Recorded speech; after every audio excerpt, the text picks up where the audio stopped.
Hello, I'm Steve Phillips, and welcome to another episode of Audiobook Club. Normally, a podcast that reviews and recommends audiobook, but this week we're going big. We're going to be looking at a whole new audiobook platform. That platform is called Spiracle, and we think it's like the audiobook equivalent of a small independent bookshop. The editorial manager of Spiracle goes by the name of Sophie Haxworth, and she has very kindly agreed to explain in the simplest terms possible what Spiracle is all about. Hello, Sophie. Hi, Steve. How are you? I'm very good, thank you. And joining us from Adelaide in Australia, the monkey to my organ grinder, it's Matt Layton. Hello, Steve. Hello, Sophie.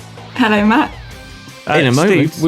Steve, we've got a woman in. I'm a bit confused and frightened. Yes, we have had an issue with diversity, Sophie. I'm going to tell you about this. We have had a slight problem. Two middle-aged white men, generally talking. So thank you. Thank you so much. Thank you. We can't thank you enough for joining us. You're welcome. I'm glad to be a tick box for you. It's not just a tick box. Anyway, we'll park that for the notes and margin bit, shall we? In a moment, Matt will be describing, reviewing, and hopefully recommending Spiracle. I say hopefully because Sophie will be listening while he does it. Sophie, feel free to correct him at any point if he gets anything wrong. But before I make my monkey dance, it's time for Notes from the Margin, our semi-regular feature in which, rather than discussing specific audiobooks, we discuss aspects of audiobooks and being audiobook lovers and listening to audiobooks. Procedural stuff. It's nice to have an audiobook enthusiast with us whom we can ask the questions that we've been asking over the last few months, isn't it, Steve? Yeah, essentially this whole podcast today is a big note from the margin, isn't it, really? In many ways, it is. Pick one of our questions, Steve, and ask it. Okay, then. So, Sophie, do you count listening to an audiobook as reading? Yes. Good. I do. What makes you say that? I think, personally, I hate the idea that if I listen to a whole book through and then I tell people, I was reading this book, and then stumbling over myself and thinking, well, I didn't actually read it. Well, I did, because I have read the book, because the book has been consumed by me. I think reading as another word for consuming, in this case, works best. But it's a shorthand, isn't it? But it's really interesting you say that, because you wouldn't say to somebody, I listened to the audio book of that. I wonder if is there a stigma to being an audio book listener as opposed to actually actively reading? I think there absolutely is. And there shouldn't be. There shouldn't be, should there? Damn it. But there is, yeah. But I mean, it goes back to the historical beginnings of audiobooks, where not recorded audiobooks, but when people would just get together in rooms and have somebody read to them. I'm thinking of Dickensian format stuff. And those people in that room wouldn't think, well, I didn't read that book. Well, but then maybe they would. Oh, I don't know. This is why we ask these questions week after week, because we haven't got any answers yet. So there are no right answers. It's like, there's a little bit where you feel, I've got to tell them that I actually listened to somebody else reading it rather than making the effort to read it myself. It's a bit... But then it's as if saying that making the effort to read is more commendable than making the effort to listen. And I don't know, there's something in the sitting and listening and taking it in that way that isn't, I don't think, any less than moving your eyes. I mean, we can all move our eyes. Yeah, that makes sense. No, it does. It's absolutely true. I'm enjoying this section of get to know your guest as a notes from the margin thing here, Matt. It's good to get another opinion other than yours. You know, no offense. I mean, I meant that in the nicest possible way. Obviously, I worship you. As you know, you got troubles, pal. How do you listen to your audiobooks, Sophie? What do you do while you're listening to them? I'm usually on the train. Mm-hmm. Or in the car, or in some sort of moving state. Yeah. Or if I'm doing something with my hands, like if I'm making something, I always have to be occupied in some way. I can't just sit and listen. And I think that's a problem definitely a lot of people have. But Well, I'm with you. You can't just sit there with your headphones on listening to an audio. It's not like we used to huddle around the wireless back in the not we, of course, our forefathers or five fathers, back in the 30s. But it's either transportation or hoovering. That's another one I've found. Oh, I can't listen over the Hoover. My Hoover's too loud, maybe. Yeah, noise cancelling headphones. I've tried, or actually, I did try purchasing my phone underneath the neck of my jumper to see if it would stay there and try and hoover. It does limit the hoovering motion. So in the end, I just gave up simply because I couldn't be bothered to go upstairs and get the headphones. I just thought, shall I try this? And actually, I can say, don't bother. It doesn't work. Right, I'll go back to the questions now because I think you're losing the plot again, Steve. And I am going to ask, what's my favourite one? Oh, yeah. One of my bugbears, one of the things that I have a problem with is when they splash on the cover the equivalent of a sticky label, bright yellow, that says read by the author. And my argument is, in some cases, that's great, but often I just feel that the publishing company has basically can't be bothered to skimped a little. Yeah, to find a voiceover artist, and they pump up the ego of the author and go, we've hired a studio for you to record your audiobook. We think you'd be perfect for it. And you always see on day one that the author will tweet with a picture of them wearing headphones, sitting in front of a music stand with an iPad on it, going, my publishing company has hired a studio for me to record. And then you hear nothing from them when they find out how hard it is. I mean, you're closer to this process than I am. As a consumer, do you prefer to hear a book read by the author? And also, I'm guessing at the process, how far off am I? Well, no, I don't think read by the author is always a good thing. In fact, more often than not, it's a bad thing. I don't think what makes a good writer is the same ingredients as what makes a good reader. There are obviously really, really wonderful exceptions, but they are the exceptions. Without a doubt, all of the authors who haven't read a book before, some of them have, some of them do both, but they come in and say, wow, that was not what I was expecting. That was a challenge, that was a marathon. And also, it's weird. Often they've never read their writing out loud at all before, and they come out saying, oh, that didn't sound like it did in my head, but it's a different beast now. It's a different thing. Yes, obviously, wherever there's an ego, there's somebody thinking, well, that wasn't quite what I expected. But you understand. But there are also cases where, and last week we failed to review Andrew Marr's Making of Modern Britain, and part of the reason we failed to review it was because I got a version of the book that wasn't read by the author, and I waved my fist in the air and had a good rant, and then Steve said, you've downloaded the wrong one, mate. I've got the version with Andrew Marr reading it. So when you've got a distinct voice that you recognise, you want the author in there, don't you? Yeah, definitely. I mean, a lot of the books that I tend to work on aren't those well-known voices, is the thing. So what we try to do is get the best voice for the text and have... Yeah. As I say, the different beast thing, it's not... It's true, isn't it? I hadn't considered... No, I hadn't considered, of course, something we hadn't talked about, actually, is when the author does come out of the booth and says that's not how I expected it to sound. Those weren't the words they were the words I wrote, but not they weren't spoken to me in my head the same way. My own voice is speaking them out loud. There's a huge difference, isn't there, sometimes? And that's fascinating. Absolutely. And where we do work with the author, they tend to have written in a way that is more aural, as it were. So I think it's a writing style, a writing method thing. I think a lot of writers will write and hear the words in their mind, and some will write and just see them on the paper. And that I think is the root of what will tell whether they'll be good at reading their own writing or not. So another question we have, and these are brilliant answers, by the way. I'm loving your insight. Something we do on this show is Steve and I give each other audiobooks as gifts. In fact, we're trying to make it our little trademark of like, we give people audiobooks as I sometimes say, as evangelists for the form. Have you ever given or received an audiobook as a gift? I have. Yes. I say What this should we be excitingly reviewing next because- week?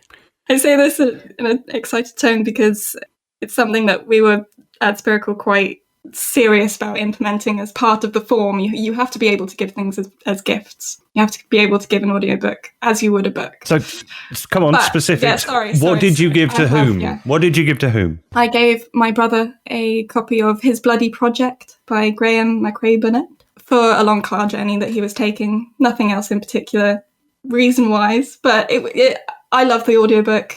He loved it. There we go.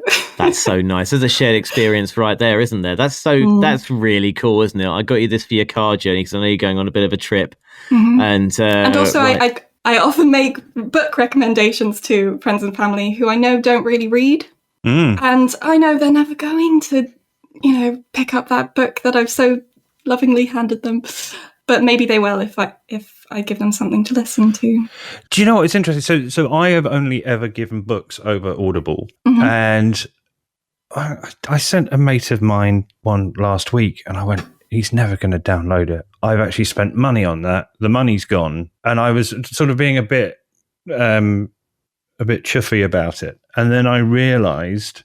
Well, in fact, what you've just said made me realise that actually if you give anybody a book, there's no guarantee that they're going to read it. So maybe that experience should also be the same in our media. If we want equality with your tree-based atom and molecules books, then maybe we have to accept that with that equality comes the disappointment of people not opening your presents when you spent your good hard-earned cash on them. Yeah, maybe it's a presents thing rather than an audiobooks thing. Okay, so come on.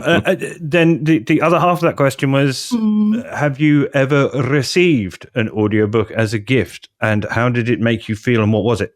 And who was it from? Yes, I have also, but it was kind of for a work thing. So maybe it doesn't count. But my colleague gifted me a book on Spiracle, partly to see, how it works. You were beta testing, weren't you? How the system would work. And then how we also... But also, because she thought it would be a book that I liked. And I did. It was Njáls saga. I'm very into my oral tradition. So it was, this... You know the bit where I said audiobook. explain it to Steve and I said explain to us like we're idiots. What do you mean, Njáls saga and oral tradition? Sorry, as I say, remember you're talking to two guys who did Alan Partridge 2 weeks ago. So talk us through it. Oral tradition, let's start with that, is, essentially the tradition of pre-written and just a-written, extra-written, outside of the written world literature. Is how I'd describe it. I'm very interested in how the oral tradition meets the audiobook world because this sense of getting a story that only really began to exist in a verbal form, and then somewhere along the line that was written and then it was recorded again as an audiobook. What I'm interested in is the written part really needed at all? Yeah, that's you know what I mean. And the oral tradition is kind of evokes this sense of sitting around a campfire and listening to stories and the old ones. And this audiobook that I was gifted, Njáls saga, it's an Icelandic saga of traditional stories, basically, but in audiobook form. And I'm sure, it was written as a script first and then it was recorded. I receive it in my ears in the same way as I would if I was sitting around the campfire and hearing it. But I don't know, there's something interesting there. One of my favourite quotes I've come across since doing this thing is Barack Obama. He came out of the studio having read his audiobook, and he'd done a couple of them before, and he was doing a promo video for it, and he just said, some days it's really tough, but it's just a reminder that the written word is only an extension of the spoken word. I've done audiobooks for my first two books, and I think it's a little bit, and I've always got to be careful about this analogy, but maybe it's a little bit like childbirth in the sense that you forget the pain because there's great joy at the end of it. As a writer, when you're reading, invariably you're going to come across some places where you go, man, I'd like to make an edit right here. And you just got to roll with it. And then there are days where you're a little tongue-tied. But overall, it's a reminder that the written word, is ultimately a derivative of our voices. And the human voice, I think, maybe can transmit some things that the written page can't. What you're saying, I mean, when you write down a story that's been told from generation to generation, you then write it down, which kind of, there are going to be mistakes and mistranslations, aren't there? There are going to be glass slippers and fur slippers. And well, it's a recording of a specific iteration of that story. The thing is with the oral tradition is that it's always changing, and it's not something that you can pin down. And then as soon as you do record that in a written way, record that in writing, you pin a version down, but it is just a version. And it's interesting to think of writing as a recording of a story like that in the same way that we talk about audiobooks as a recording in a more literal sense. I've never heard of this form. This is the oldest form of literature, surely, isn't it, Sophie? Yeah. That the stories around the campfire at some point, I guess, have to be written down to produce the audiobook. But these are like stories, I guess, sort of handed down the generations and anecdotes and myths and so on. I'm definitely going to have a listen to not to try and start fights with any global religions. They're good at doing that themselves. But I should imagine that the Noah and the Ark story had gone around a couple of campfires before it got written down. I reckon so. There you go. Isn't it nice to have someone clever with us, Steve? I say it makes such a refreshing change. It does, doesn't it? Okay, so having reached these intellectual, I've got another question. In fact, what you're going to do is you're going to sort out some beef between me and Steve. Oh, yeah, go on then. Steve brought up last week, should we change the name of our podcast? And I said, well, no, Audiobook Club, it does what it says on the tin. It's the best name we've ever come up with for anything. I'm terrible at naming things. What did you want to change it to, Steve? Play me a book. What do you think? Because there are lots of audio, but there is a reason behind this, Sophie. There are lots of podcasts called Audiobook Club, basically, and I just thought that may hinder us slightly in terms of being found. It's really interesting. This will fascinate you as an audiobook. Excuse me, I'm going to refer to you as a geek. Is that all right, Sophie? Absolutely, you don't mind that? Yeah. No, I don't mind at all. As an audiobook geek, the interesting thing that's happened is we weren't the first people to come up with the idea of Audiobook Club, because it's audiobook and club, and you sandwich words together, and wow, it's almost, you can tell in some people's cases it's that convenient pun that has almost driven the idea for what they do. And then they find out to review an audiobook, it's not like reviewing a film or a pop song, which is 3 minutes or an hour and a half long. Often it's an hour and a half, or in recent cases, it's been 32 or 24 hours. And you can just see somebody's got audiobookclub.com. Somebody else has got it on Twitter. We settled for audiobookclub.net. And the reason we have a hashtag on our logo is because we couldn't get it on Twitter either. But it's interesting that what we do is essentially quite similar, I think. We recommend audiobooks for people to read. But it's harder than it looks, isn't it? And more time consuming. I quite like Play Me a Book. No! Only, I'm not saying you should change it to you. I'm not going to make an executive decision for you. But I like that sense of a book unfolding before you. Play me a book. You press play and it's just going. Audiobook Club has that kind of membership feel. Yeah, we've not been so good at that, actually. Yeah. I'll be honest with you. We've not really got round to setting up the membership side of the club. You say that, Steve, but even though we haven't done it, we have had 12 people sign up to be members, and I don't know how it works or what I have to do with them. They haven't paid anything, but and conversely, we've not really heard from them. We say every week, recommend us a book. We haven't heard anything from these mysterious 12 people. So thank you, Sophie, for your opinion on that, because that really does. I think we should draw a line before you change your mind. That'd be fantastic. And also, being very English, I feel slightly like we've been self-aggrandizing there with a name of our own podcast question for you. You know that bit where I sent you the email before, Sophie, where I said, and this is how it's going to happen. And we're going to start with this, and then I'm going to explain that, and then Steve's going to interview. You notice I also said just after that, we may never get there because we'll go off on a tangent. I think we might have, but it was a blooming good tangent, if you don't mind me saying. So there's the tangent. That's a tangent half hour for you, Sophie. So this is the thing. I guess in terms of Spiracle, Matt has an understanding of what Spiracle is, and maybe you can keep him right here. But yes, so I tell you what, Matt, if you describe what you think Spiracle is, because it was like a fairy tale website opening up before me when I found it, essentially, and the kind of text that was written about, what it's about and so on. So let's get your thoughts, Matt, and then Sophie, you can put him right. Okay. Good. All right. So I'm going to open this with a little bit of an interactive section, Steve, because I've done some actual work for a change. Steve, do you know what the dictionary definition of Spiracle is? What the dictionary definition of Spiracle is? Yep. It's a word. No, it's a word. I had no idea. It's an actual word, yes. Sophie, I assume you know. I do, yeah. Yeah, okay. Well, let me do it because it'll be funnier if I do it. Okay. It is, in fact, an external respiratory opening, especially of a number of pores on the body of an insect or a pair of vestigial gill slits behind the eye of a cartilaginous fish. Webster's dictionary defines a spiracle as a breathing hole, a breathing orifice, or a blowhole, an external tracheal aperture of a terrestrial arthropod that in an insect is usually one of a series of small apertures located along each side of the thorax and abdomen. There you go, Steve. That one's I free. think that's clearly what they were going for when they named the platform.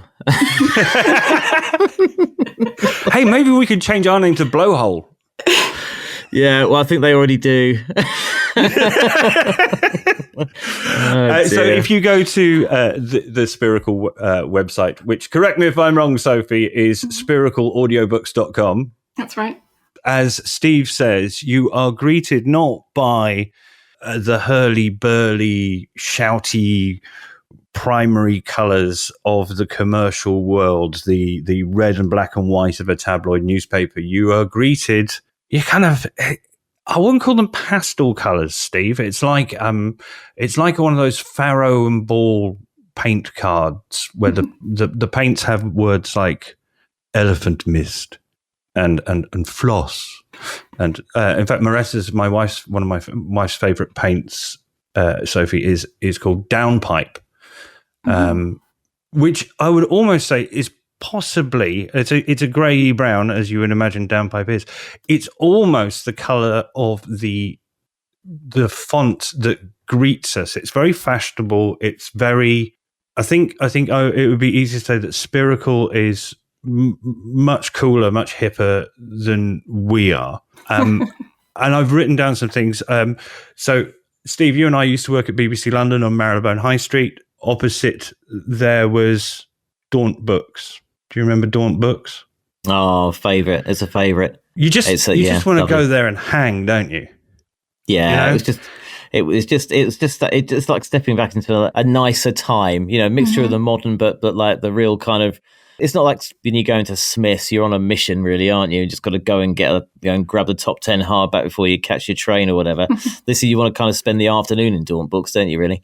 Yeah, I agree. Funnily enough, today, mindful of this, we've got, the sort of the linen cotton carrier bags. We've got a Daunt Books carrier bag, and I took it to the supermarket with me today just because I wanted to have a Daunt Books bag on me. Nobody here in the suburbs of Adelaide would know, but if one person did, I would look so bleeping cool because I was carrying a Daunt Books bag. And I think, Sophie, again, correct me if I'm wrong, but I think that's what your website has been website is the wrong word.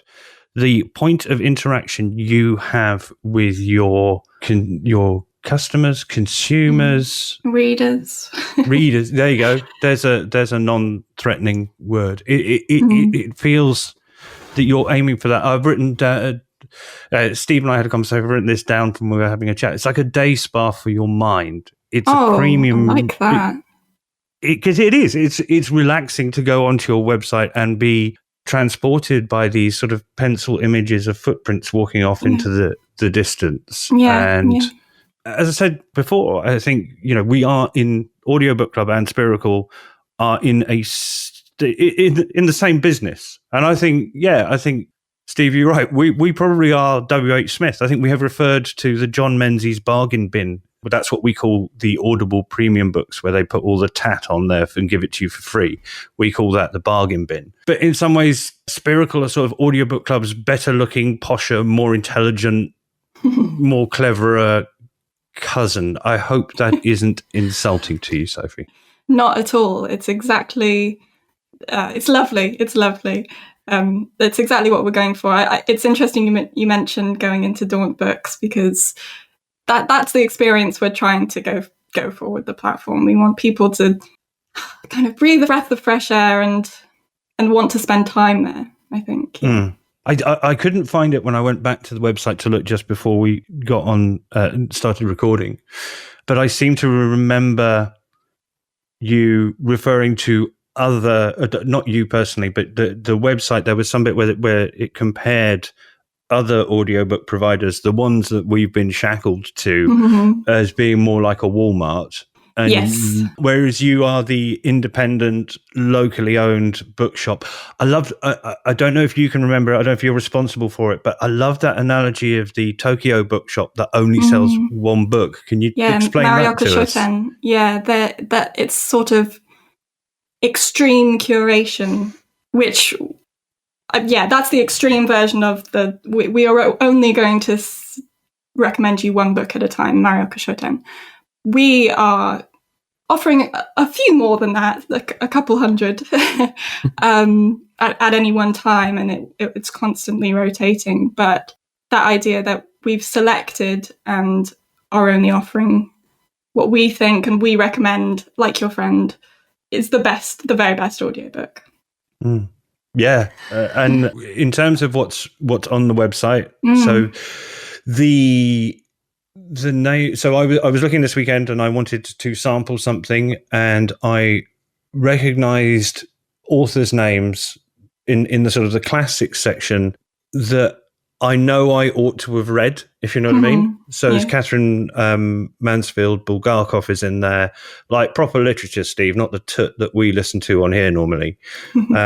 And this weekend I bought myself a copy of, this is very hard to pronounce, 100. Oh, yeah, the Arachne book. Can you explain what I have bought myself here? I know what I've bought myself, but I'd like to hear how you describe it, how you feel about it. Yeah, I haven't listened to that one, I'm going to be completely honest. But Arachne is one of the small presses that we work with to stock their existing audiobooks. And that one, I believe, it's a collection of micro stories and poems, and there's 100 of them. I'm probably not best placed to explain this specific audiobook. I think that there are 100 of them, and they're all 100 words long, and they're all read by different voiceover artists. Unfortunately, quite early on, there's an unfortunate German accent, which we'll gloss over. The Monthly Checker, Part 1. Because I had grown up here, amidst these fields and people, it fell to me to check the barns and outhouses of the farms for things or people that shouldn't be there. On the 1st of the month, I would go to the Browns. On the 2nd, the Müllers. On the 3rd, the Hubers, until I had completed the monthly cycle again, all through the war. I suppose doing it that way, it's possible they knew I was coming, could move or hide things or people, but I don't suppose they would have dared. I certainly never found anything, nor anyone. Doppelganger. I almost didn't see the you who wasn't you. I was walking past the outdoor tables of the French cafe. I found it was one of those books. Well, again, isn't it great? Audiobooks, like real books, there are some books you don't read from start to finish. There are some books that you pick up when you're in that kind of mood. And I felt like a better human being for having bought it. I was proud of myself for having got 4 or 5 stories in, and I'm sure there will be a time in the future where I will feel that I am brave enough or pointed in the right direction to listen to it again. But then I look around me here and I'm looking at the bookshelves in my room. How many of the books in this room, the physical possessions, do I actually pick up and read on a regular basis? And is that a wrong thing? And if I were to give that to somebody as a gift and they didn't read it, the act of giving itself of something that is not conventional, not mainstream, I think it's trying to be innovative, isn't it? Yeah, this is the thing. We don't want somebody to come to Spiracle and think, oh gosh, I really ought to read all of these. These are the ought books. We don't want that. It is just what we would recommend as, yes, mind expanding and all of this, but interesting and the type of thing that you wouldn't necessarily find on another platform because they're not algorithmic books, you know? And I think that's the same sort of attitude you go into giving people physical books with. You give them something that, they're not going to have found themselves, but are interesting, and you think they might think something about it, all of this. And that's what we're going for with Spiracle. We want people to come in and find something, and we, as the people who have selected all of those books, are recommending them to you for that reason. Mind expanding. That was one hyphenated word that you used in the middle of a very long paragraph there, but that's really key. These books are nourishing, aren't they? Nourishing, yeah. That's a good one too. So maybe we'll get into Spiracle itself and how it works and how it's different really to anything else that's out there, Sophie. First of all, can I just ask how you first got into audiobooks at the start in your life? In my life, I started listening to them because, I was listening to the ones that I wouldn't pick up in physical form, to be honest. And then that got me into what the form brings that's different to the physical form, and I might want to listen to something that I have also read and just bring out a different element in that. But that was why I started listening, to get me out of the rut of print editions sometimes. But on the working in audiobooks side, I was working at a small press called Persephone Books for a while before, when Spiracle was in its very, very early seed stage. And we were approached by Kate Bland, our director, Spiracle's director, and audiobook producer, to see if Persephone would want to sell some of the audiobooks that we already had, as well as make some more ones with Spiracle. And I kind of fell into interest with that and sort of moved around in my life myself and ended up on Spiracle's doorstep. But yeah, so I came from the independent press world, which is the world that Spiracle is directly trying to work with, and then moved on to Spiracle's side. So I see from print side and from audio side and all of this together. Oh, well, let's get into that then a little bit. So tell us about, from the word go, tell us what exactly Spiracle is, what's its mission, and also, after you've done that, it'd be really interesting to learn how you select the books as well. What qualifies a good Spiracle book? So, yeah, tell us about Spiracle itself and how it works. Yeah, so, I mean, you were right on the money earlier, Matt, when you said it's the kind of, I think it was Matt who said it, the audiobook shop that you walk into and it's just an independent shop and it's lovely. And you're not walking into it for clarity. It is a virtual space, but it's an independent shop and it's all of those lovely things that you associate it with. Spiracle is made of 3 main parts that we would call the collection, editions, and murmurations. And the collection is all of the audiobooks we stock, which we've selected from various different publishers as the books that we've really loved and would recommend. The editions are new audiobooks that we've produced and published ourselves. So these are always made in collaboration with an independent press. And it's a book that might never have been made otherwise, because it's not necessarily this type of text that's a bestseller that's always going to go top of, Audible's page or anything like that. but that we've read and we think is really fantastic and is going to be a new audiobook. Wonderful. That's a Spiracle edition. We make fiction and non-fiction editions. And then Murmurations are the sort of extra content around the audiobooks that we put up to expand the world of the audiobooks and their authors and their translators and narrators, all of this, to spend more time with the content, because I think actually often it's very transactional. You get a book, you listen to it, that's it. But we want to create this sense of staying with the ideas of a book, and the books that we choose and we stock are those very ones, that the mind expanding, the nourishing ones that you actually would want to spend time with and talk about more and go more into those ideas. And so Murmurations is this, I mean, you can imagine a murmuration of birds, this whoosh of ideas and all of this. So it's podcasts, videos, articles, blog on steroids kind of thing.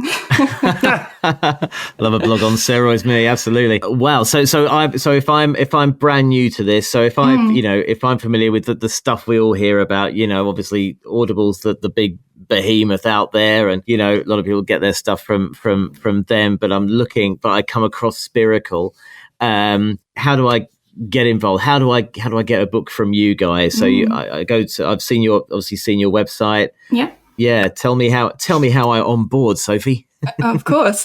So you can either buy one-off audiobooks, which is what I would hope is a very straightforward process of you add it to your bag. If you don't have an account, you make an account, then you listen to it. Oh, then you buy it, and then you listen to it. Oh, important. Or you can subscribe. We're not tied into I was going to say, but we're not necessarily, we don't have to be tied into a year-long subscription. You're not bleeding us dry. Not at all, although subscription is probably the best way to get the best audiobooks for your money, because you can do a monthly or an annual subscription. It's £12 a month or £120 for a year, which, if my maths is correct, is £10 a month. And for that correct. You get to... Don't ask me, love. I do words, not numbers. Yeah. I think we'll excise that 1973 line there. I don't think we can call our guest love. The current client got phased out 50 years ago, but carry on films. Phased out 50 years ago. God. Oh, okay. So that's a subscription. So yeah, and for that you get two audiobooks a month. So if so your price, you get the audiobooks quite a bit cheaper if you get subscription. Your price point's a little higher than Audible's. Yes. Do you know what? I'm going to ask you, like a journalist, and go, well, how do you justify that then? How do you justify it? Well, interestingly, the Audible price points are not as they seem. What you buy for your subscription is a token, and with that token you can get any book. The book itself is similar pricing to ours, if not more. One book audiobook can be £20 on Audible, but you're never necessarily going to actually pay £20 for it because you'll just use a token. And that's a quite kind of a complicated agreement that they have with... I'm waving my hand publishers a lot. And so on, yeah. They have a complicated agreement that means that they can do that. We as a startup can't yet, is the truth of it. Yeah. Where we get around that is through subscription, and you get 2 books for much cheaper than you would buy one-off audiobooks. But until we have big numbers, then we'll be able to have those agreements in place, which means we can lower the prices. But there's something premium here, isn't there, Sophie, around having people carefully curating books as well. And that's something I'd be happy paying a little bit more for, actually. These books, every single one of these books is going to benefit your life in some way, in our view. And actually, it's nice to have that. Whereas, you go onto the bigger platforms, you're kind of reading customer reviews, and it's very, very kind of subjective. It can be, and people who aren't necessarily expert as well. So it does feel like that's part of your service too, eh? Absolutely. And I mean, you're doing a better job as a salesperson than I am, but... Oh, don't say that. That ruins my journalistic credibility. Yes, I'll be selling it on your behalf. I'm very cheap. Very, very cheap, Sophie. No, but you're absolutely right. And we do think that you pay for the time that you spend with a book, and with audiobooks, it is much more of a time commitment in literal terms than you would think of reading a book. And yeah, I think you know what? And again, if we think of it's interesting you say that Spiracle, part of the decisions that you made as a company when, or the company made as they developed, was that you have to be able to give a gift. You know, if a gift is given in a nice, crisp-looking brown paper bag with string handles, that's a better gift than something in a Tesco's bag, really, isn't it? Absolutely. You can think of it as the wrappings, can't you? Like Spiracle is the wrapping paper, and that's what you get. But having worked for startups myself, and you've used the word startup a couple of times, in order to reach this critical mass where you do get to be making stuff accessible and available at the right price, you've got to keep the lights on, haven't you? And there's always stuff that goes wrong. How is it day to day? Is it long hours and hard work and doing the swan thing where you're paddling underneath but gliding smoothly on the surface? Oh, no, it's lovely. We roll up to the studio, we have some coffee, we have some croissants. We think, oh, what should we do today? Hey, dude, you're talking to a person who, my first job at BBC Broadcasting House in 1998 was, I worked at Radio 3, and it was my job to order the fruit platter for the drive time show. Oh, my. Yeah. You're not there yet, are you? Not quite. No, Yeah. it is really, honestly, it's a very homely environment. It's very, we practice what we preach in the ethos of Spiracle anyway. Absolutely. I noticed that you hadn't got is it a web app? Is it because I noticed there's no sort of actual app yet. That's big news actually, because well, it's not news yet. I can't give you a date or anything, but we're working on a native app, and that will be the Spiracle player. Because so many developments are constantly happening and behind the scenes. As I say, we're a startup. We're working on it. Things are changing. Absolutely. And our player on the web app is great for when you're connected and when you've got the web app. Yeah. But native app. I guess part of from what you say, the books that you recommend require a bit of quiet thinking time, and some of those places where you go to for quiet thinking time, you're not on the internet, are you? Yeah. Exactly. Well, that's great to hear about. That's great to hear about the app. Just we've only got you for a couple more minutes, of course, but be interested to sort of hear, one or two of the titles that you've really enjoyed being involved with. What were your favourites since you've been there? I think my favourite, in fact, is Insignificance by James Clammer. It was read by Lee Ross, and that is hands down the biggest reason why I think it's just a fantastic audiobook. He's a brilliant reader. He sort of inhales the words on the page and then just lets them out, and you're there. So perfect example of a brilliant audiobook narrator. It's the day in a life of a plumber, and it's this really interesting sort of day in the life story. It was published by Gallibegger Press, who's one of the indies that we work with, and it just this really, really interesting. You get right into the brain of this plumber who's had some mental health issues in the past, and I would just say listen to it. It's brilliant. Okay, noting that one down for the future there, Matt. Another is... that's why my microphone's off. I'm typing. Oh, good stuff. I'm writing it down. Good stuff. Okay, so here's the thing. I think Sophie was going to mention one other book there. Sorry, Matt. But before she does, all right, she can only mention the one other book if she promises that she'll come back when you and I have read Insignificance and talks us through it. Okay. Oh, we'll have an actual club. Wow, first time ever. Brilliant. Okay, up for that. Thank you, Sophie. No worries. You're our first member. What was the second book? You can have your second book now. Yeah, second book, 50 Sounds by Polly Barton. And that was a read by the author situation, and she did a brilliant job. And you can tell from what I was saying earlier about different writers who write with their ears as well as with their pen. Polly's definitely one of those, and you can tell from the name 50 Sounds, it's about sounds. I mean, it's not about sounds, it's about much more than sounds. It's a non-fiction. Having spent an hour with me and Steve, and now knowing us, but maybe we could presume a burgeoning friendship here, given our shared audiobook geekery. Which of those two books would you think it would be best for us to have a go at?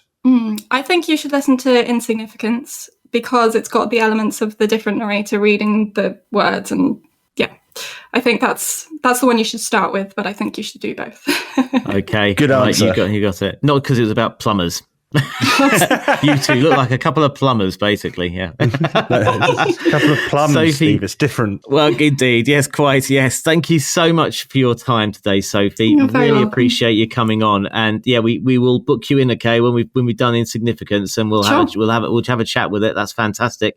And so, Matt, if our dear listeners want to get involved with Audiobook Club, I'll leave you to throw forward to the next couple of weeks then. Well, we were going to do Geneva by Richard Armitage, which is available on Audible. It's narrated by Richard Armitage and Nicola Walker. And because I know Nicola Walker as Ruth from Spooks, I went, and the voice of the Seventh Dimension on Radio 4 Extra, I went, I'll have some of that. You haven't got round to listening to it yet. I started to listen to it, and I have to confess, I nodded off a little bit. So I'm actually not prepared to... That's not going to be on the cover, is it? I'm not yet. Yeah, I'm. It's not. I'm not improved to write movie posters, am I? So, in our the wonderful thing is, Steve, I get to see you next week. I'm very excited because of a number of last minute things that have slotted into place. I booked a flight back to the UK. I shall be there, and you and I will be recording next Thursday at the Brewdog in Waterloo, where they've put a podcast studio in a pub, which is bloody brilliant, and two of my favourite things in one. Indeed, there you go. Sophie didn't know about that either. Look by the looks of things. Hey, yeah, it's quite good. It's a nice idea. Bit of socialisation, bit of podcast recording. Always do the recording first. We both agree that you don't do beer and microphones. Do not mix. The beer is after the microphones. No. Can never do that. So. Oh, okay. We do. Well, we're going to have to breathalyze her when she comes back. Sorry. There's another experiment right there. Sophie's going to do a podcast or an audible reading. 17 gins proud. That's I'm joking, by the way. Next week we are going to be reviewing the podcast studio at Brewdog, I think, as much as anything else. But in continuing our thing to try and get away from Audible and use different platforms. And again, you always think of yourself, Steve, as less of the audio book geek and fan than I am. But I have never bought anything from Big Finish. And you have done. You've spent substantial amounts of money on buying stuff from Big Finish. And I'm not really aware of them. And I would like for next week for you to explain Big Finish to me. And I'm also bringing a friend of mine along now that we're in London. Hopefully, Uncle Mr. Stuart Hardy will be joining us, and he can help you try and convert me to the Big Finish way of thinking. Oh, you won't regret it. You'll have a Spiracle style epiphany, I think. Absolutely right. Yep, Big Finish, definitely.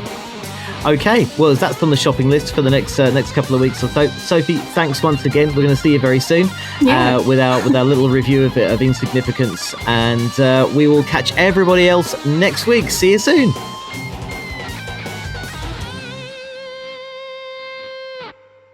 AI agents are everywhere, automating tasks and making decisions at machine speed. But agents make mistakes. Just one rogue agent can do big damage before you even notice. Rubrik Agent Cloud is the only platform that helps you monitor agents, set guardrails, and rewind mistakes, so you can unleash agents, not risk. Accelerate your AI transformation at Rubrik.com. That's RUBRIK.com.